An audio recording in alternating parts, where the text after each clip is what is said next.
Hey, how's it going? Today is 31st of December. Tomorrow is New Year, I guess. And let's take a look at the market and some of the press releases, what's happening. I will be reading all this press release anyway, so I thought I might as well share that information with others. In today's video, we're going to be taking a look at a number of different articles. Some of those would be focused more on Europe other than UK, right? First article that would be Latvia's firm to build electric boats for Vilnius public transport. Vilnius is in Lithuania, so that could be potentially traveling by boat. Some of those developments, there would be massive projects, if not right now, perhaps in the future. At least we can touch on those. I believe we have taken a look at those already, so that would be logistics and how to move goods. Perhaps not right now. There are some rivers in Europe where this market might be promising. I know promised a lot of opportunities, but anyway, the municipal Vilnius public transport company. Okay. We'll buy electric boats for, okay, so it's electric, not necessarily other type of boats, but anyway, for 1.85 million euros for BIC company in Latvia. Okay, August, the City Council of Vilnius decided to launch electric water transport services next year. According to the VVT, the Uniqually designed boats, which BIC will develop together with Dutch architects, will be able to carry 30 to 40 passengers at a time and will be adapted for people with disabilities and no cycles.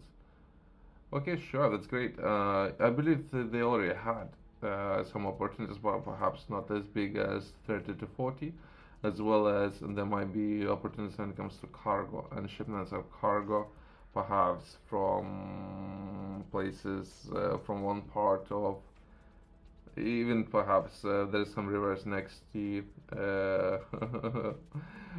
some of the city, but I don't know. There might be some issues when it comes to environment, so I don't want to ruin any of those projects. Perhaps of those projects already in development, there might be a lot of environmental issues. When perhaps it would be very hard to do. But anyway, let's progress. Let's take a look at the next article.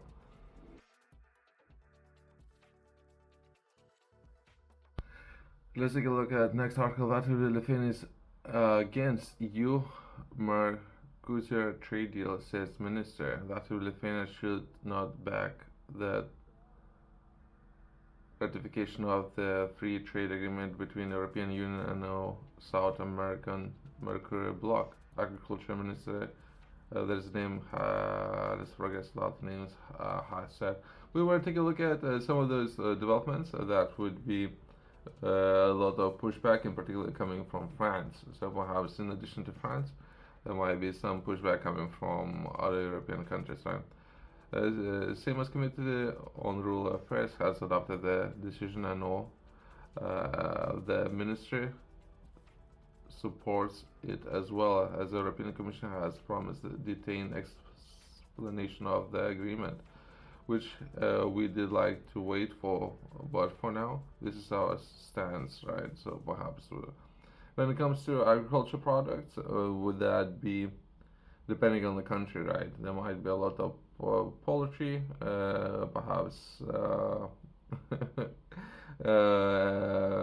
While supporting local businesses and importing a lot from or in large quantities might affect local businesses by a lot, right? So far, I'll touch on it. Since we were taking a look at Europe, overall, perhaps there will be some of the articles that were been published by Lithuania as well. Earlier in December, the Parliament Committee called the government to oppose the agreement in EU Council and all joined members statement blocking it, citing concerns from Lithuanian farmers about unfair competition. When it comes to trade and all the manufacturing cost, all these kind of things, right? Anyway, let's take a look at the next article.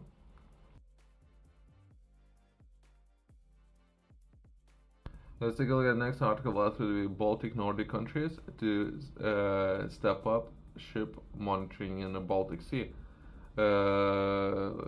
Yesterday I have spent so much time yesterday, perhaps hours and hours, trying to understand the entire situation, what's happening in Lithuania when it comes to interviews, Q&As, its expenditure. So I have been trying to do a lot of homework when it comes to having a grip of what's happening, starting with expenditure and working my way in where that expenditure is going, if they have a necessary team, equipment, all these kind of things when it comes to defense, right, or no monitoring. So now I have somewhat understanding, but this understanding will be about 6 months or so of the developments and projects and people who are overseeing some of those projects. So I have a little bit better of understanding. It took so long. Baltic and North Scandinavian countries are planning to set up a ship monitoring in the Baltic Sea after an underwater power cables between Finland and Estonia was damaged over Christmas. Lithuania Prime Minister, let's keep names, said on Monday. And of course, we can briefly touch on some of the developments, right? Since the person that ship belongs to, owner seeks a release of all tankers seized in Finland cable probe, right? So potentially, because it keeps on happening, so some of the measures have to be introduced, right? As well as owner wants his ship back. So I'll touch on it. Something that was published 15 hours ago, right? It's terrible, but if people do not care about what I don't know if that's anchor, and anchor is dragging down the sea or bottom of the sea surface and damaging cables. It happened one time, second time, and now it happened for the third time. As well as government is looking to introduce some of the measures, right? I'll skip some information since the people might be making a lot of statements, and just to close this article out next year, the public security services will start protecting the lit facilities in Alytus and North Baltic infrastructure in Klaipėda, lit grid data centers in Vilnius, and all Lithuanian power plant in Elektrėnai. The government approved the plan early December. So potentially it's something that I was looking to understand. They do have those plans. They have more or less enough financing. It's all financing. It's always going to be better. They have serious people in serious places, right? So this is something I was taking a look at yesterday. The East Link 2 power interconnection in the Baltic Sea was damaged in December 25. Parliamentary report in Finland authorities indicated that sabotage in the leading theory behind the incident, as 3 other underwater cables were cut on the same day. So they actually damaged something, right? And owner wants his oil tanker back. From Lithuania potentially progressing to Nigeria, which would be taking a look at oil and perhaps their own capabilities when it comes to oil. Since there would be one refinery, and now we're taking a look at another refinery. I thought it might be important since Nigeria might still be purchasing oil, but there's a lot of developments happening, right? This article will be published yesterday that would be Nigeria revives another state-owned refinery. That Nigeria says it has resumed some operations at the name that will be the name of the project, oil refinery, after almost a decade of shutdown. As well as just for my own understanding, right? Nigeria said on Monday it had resumed some operation at its Vari oil refinery after almost a decade of shutdown. The government has promised to revive its moribund refineries, which has been hit by years of neglect, damage, and all accusations of mismanagement. The plant is running. We have not completed 100%. Okay, sure, there are some statements. There are 125,000 barrels per day. Refinery, though it's closed in 2015, was blamed on disrepair and no crude shortage. Was now running at 60% capacity, according to a statement signed by the president of. Okay.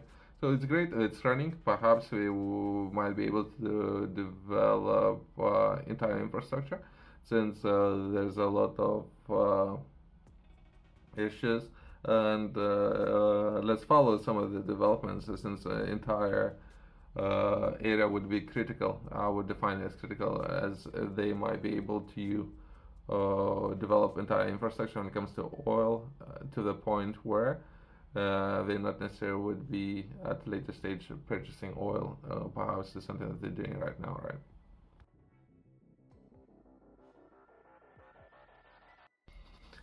Since I have done so much homework yesterday and trying to understand what's happening in Lithuania, it seems that Netherlands, in the first part, we were taking a look at Netherlands and how the planning of building ships together with Lithuania. So once that been said, yesterday I was taking a look at Lithuania and their cooperation with Netherlands, where they share capabilities as well as test some of the systems that they have in Lithuania when it comes to air defense. I did so much homework yesterday to understand what's happening when it comes to defense of Lithuania, right? I know all the details. But once I know it, perhaps it's better if I wouldn't discuss it. But if anyone's supporting Lithuania, it's always very good, right? But once that has been said, Poland's Wisla air defense system or achieves initial operational capability.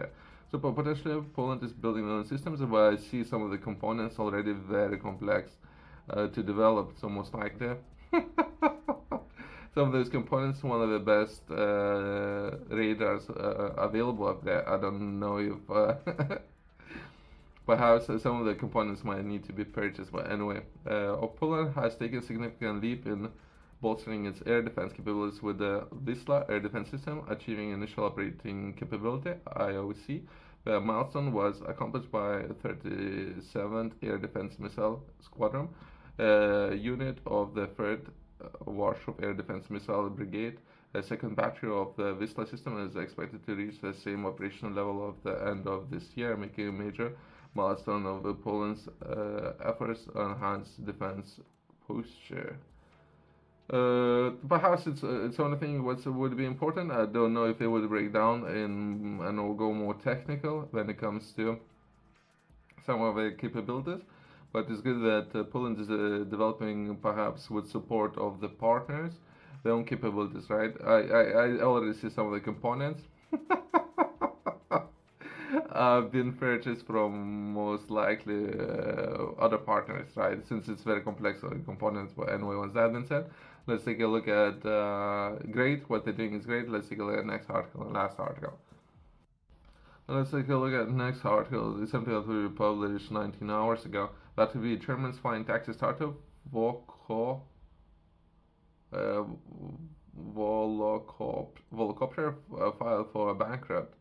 A fledgling German air taxi maker, Volocopter has decided to or declare insolvency as it seeks new investors. However, the company still hopes to break onto the market in 2025 with its Velocity vehicle. Okay. It's a very tough market as well as I don't know what I haven't read this article. This is terrible. That any company would need to file for bankruptcy is terrible. Depending on that, try to understand it, since it's perhaps it might be a very tough market to get into. I don't know for how long this company has been operating, and I'm reading all this information for the first time, right? Germany air taxi manufacturer Volocopter on Monday said it had filed for bankruptcy at there might be names, all this kind of. I don't think it's that relevant, but anyway, for what we or information that we're looking for, right? Days after one of its close competitors was saved from collapse. Okay, that explains a lot. However, the company said it was still seeking for investors on a plan to press ahead with its plans for entry of the commercial air taxi market. It's a tough market up there. All this information is published in English. Based on that, it's published in English. I don't know how accurate information is. Once that been said, why is helicopter is in trouble? I don't know if it's in trouble. That's what I mean. I don't know if it's accurate information. Helicopter based near Stuttgart still needs type certificate from European Union Aviation Safety Agency for the market launch of its two-seater helicopter product line. Although it has applied for insolvency proceedings, the company said it was proceeding with the assumption that the investors will be found in the new year. Sure. In the meantime, it said bankruptcy petition was necessary for its stay afloat. Okay, sure. Despite a recent intensive funding efforts, funding of viable solutions to maintain regular operations outside of insolvency proceedings has not been possible, Helicopter said. Okay. I don't know if we should go more into details. Hopefully, they could succeed, and the entire market will be more competitive. Perhaps when it comes to Germany, many people do know some of the developments. Hopefully, Germany would have similar capabilities when it comes to engineering, and they would progress into aviation. That's the only reason why I was interested in taking a look at this article. But again, it's all this information is published in English, so who knows what's really happening, right? Let's close on that. Thanks for watching. See you next one.